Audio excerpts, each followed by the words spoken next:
Hi, I'm Mike, and this is an intro. Alright, this guy, girl, thing, stupid change, shape-shifting cards. This is Sakashima the Impostor, the 4-drop thing that doesn't say it's a clone, but it's a clone. There's just a few little advantages to it over, most clones. One, it's a legendary, so if you want, you can go with a blue clone deck, which can be viably scary. Just copy something that comes in that's blue, which there's a few really scary options you could take.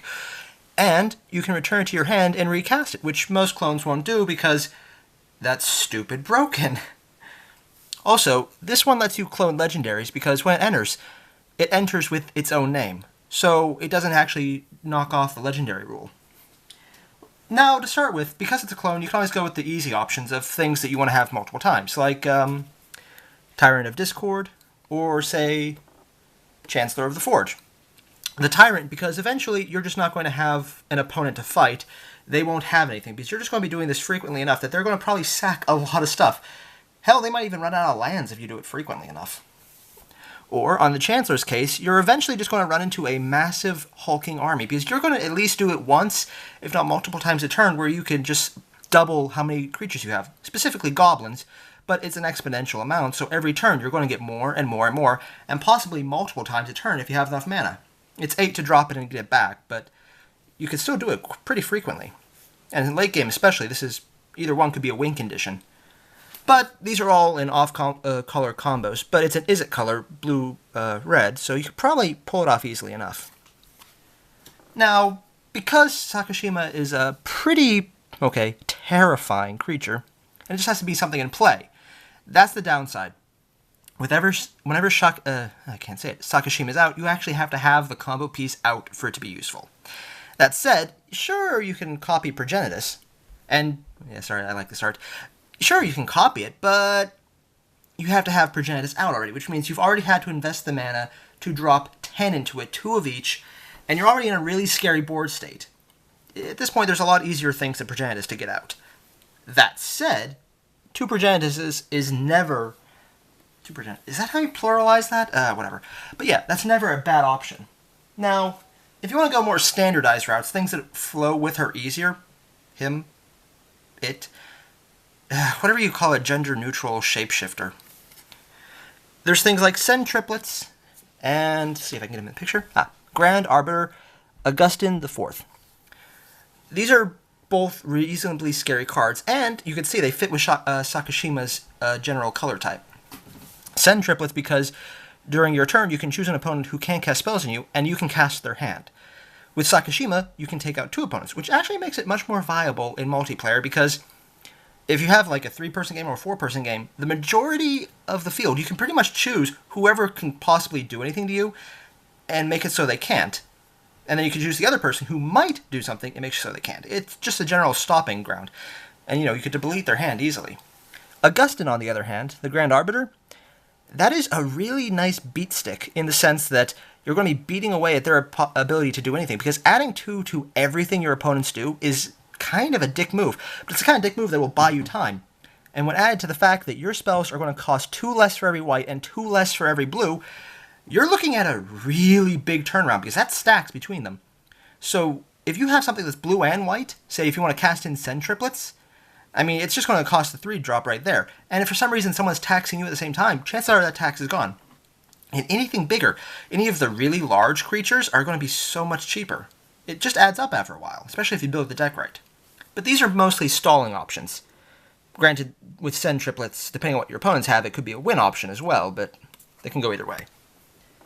Now, what I think is a little funner, or funnier, English, gotta get used to that. Personally, I like Braids, Conjurer Adept, the blue version of her out of Time Spiral. At the beginning of each player's upkeep, that player may put an artifact, creature, or land from his or her hand into play. Having 2 Braids out at the same time just makes it so much more stupid. And she's an easy one to get out early, so you can pretty much do this right away. She's only a 4-drop, and with artifacts, which you're probably going to have in any deck with her, because, she drops artifacts, you want to have more of them, you're going to get a lot of scary stuff.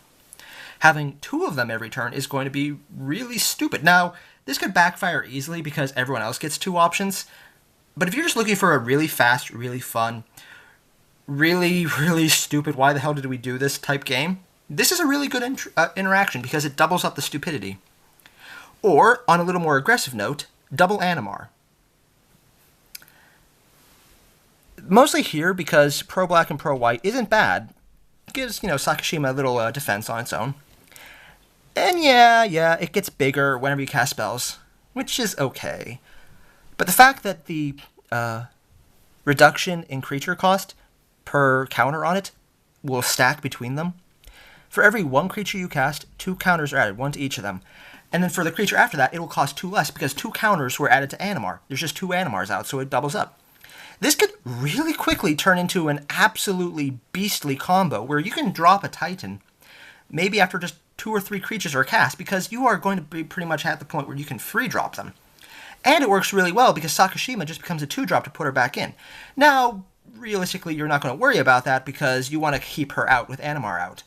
But the first time, she'll probably come in for a 2-drop. And after that, you're not going to worry about the second one because you don't want to get rid of her. Because you want to keep her in play. You want to get the counters on her. You want to really buff that up. And you are going to be dropping big things really fast. It is even faster than Animar usually is. And he's in his colors. So if you have an Animar deck, Sakashima just works really well. Not to mention, if you have an Animar deck with any other good creatures who you want more of, she can copy them in a pinch. So early game, you can have her copy Animar and just start churning out creatures really fast. Late game, you choose some of the creatures that are out that are absolutely beastly, and you can copy them and just double up on the effect.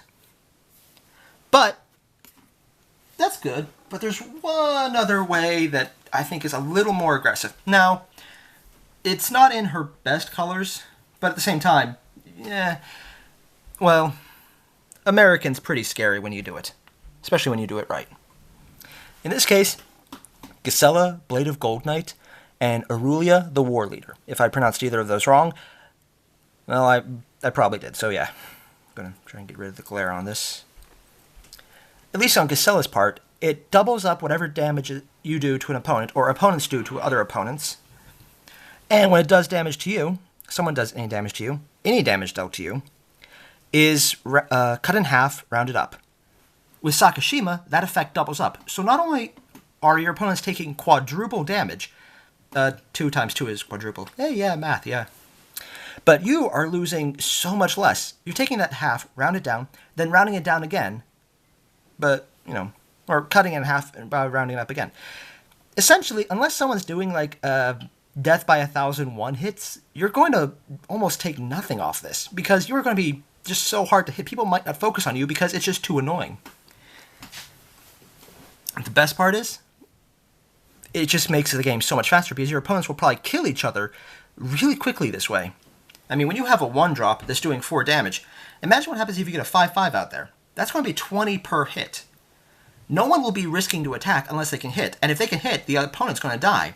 They're going to focus on each other really fast because if they even swing at you once, they're going to be left open. Their opponents are going to kill them, and they're not going to even do enough damage to you to really count, unless they're doing infection, poison. And even then, that will be slowed considerably. I just hate poison in general, so I would say kill that person first, but that's me. Aurelia, on the other hand, well, having 2 copies of her is always fun because she has haste, so Sakashima can hit right away. But whenever Aurelia, the War Leader, attacks, for the first time each turn, untap all creatures you control. After this phase, there is an additional combat phase. Now, what you want to do here, don't have them attack together. It specifically says for the first time. You're going to have one or the other attack. You're going to get the extra phase, then you get the extra phase off that when the copy, or the original, depending on how you want it to work, will go. I would personally say that the best way to do this is to get a lot of mana, get the blade that says whenever you deal damage, you get to untap your lands. Feast and Famine, yes, Sword of Feast and Famine. Yeah, it does say there's an additional combat phase, not an additional main phase. So the best way to break this one, though, is to make it so that you have 2 things on the field at the same time. One is to make it so your things have flash. There's a few ways in blue, so I'm not going to mention them. Just give some way to get Sakashima flash. Get the sword out that says when you untap, you get to untap your lands. And then put the creature in. I think it's, I can't remember off the top of my head. I don't use it too often. But it gives equip speed instant, or instant equip speed, All you have to do then is drop in Aurelia, then drop in Sakashima. Equip Sakashima with the blade. As soon as you hit, you're going to untap and, get the extra land, and then immediately bounce her back to your hand. What's going to happen is, because she attacked for the first time that turn, you're going to get an extra combat phase. At the beginning of that combat phase, instant speed cast Sakashima again. She comes in. She'll come in as a copy of Aurelia. Instant speed equip her with the sword. Have her attack for the first time that she's come in. Because she has haste, this works. Eventually, as long as you have a nice starting mana pool to keep recasting her, it'll cost, let's see, it's 2 to equip, 4 to drop, and 4 to return. So this is a 10 mana combo. But if you have 10 mana, and late game, it's not impossible, or with artifacts in blue, which is even more completely possible, you're going to basically get infinite attack phases. Now, the downside is Aurelia is only a 3/4, and she only has flying as her base defense. So you can't really do too much with it to save her, other than bouncing her back to her hand, and she doesn't have to hit. She just has to attack. But if you do that, you're going to be out mana, so you won't get to continue it. You could save her, though. The base way, though, is if you have someone with an open field, you could easily just one-shot them. Well, technically it would be one turn kill, but it would be like a couple dozen hits. But you can do it. They play off each other well. And for every other creature attacking, they're going to be doing whatever they need to do as well. And if anyone else has attack abilities, or just hit abilities, they're going to be going off as well. So it churns out a really nice interaction between all the other cards. And overall, it can be very scary when pulled off right. But yeah. Oh, and the demon that lets you tutor a card. Him. Love that guy. RuneScar Demon, he's a beast. Works really well with Sakashima because it's the turnover of 8 to get a card. It's a little expensive. But at the same time, if you do it enough, you're probably going to win the game just because, well, for one, your opponents are stupid enough to let you get all the cards you want as many times as you want. And two, because if you can get all the cards you want as many times as you want, you're probably going to have whatever you need to win. So yeah, that's Sakashima. If you enjoyed the video, leave a like, subscribe, and please leave a comment.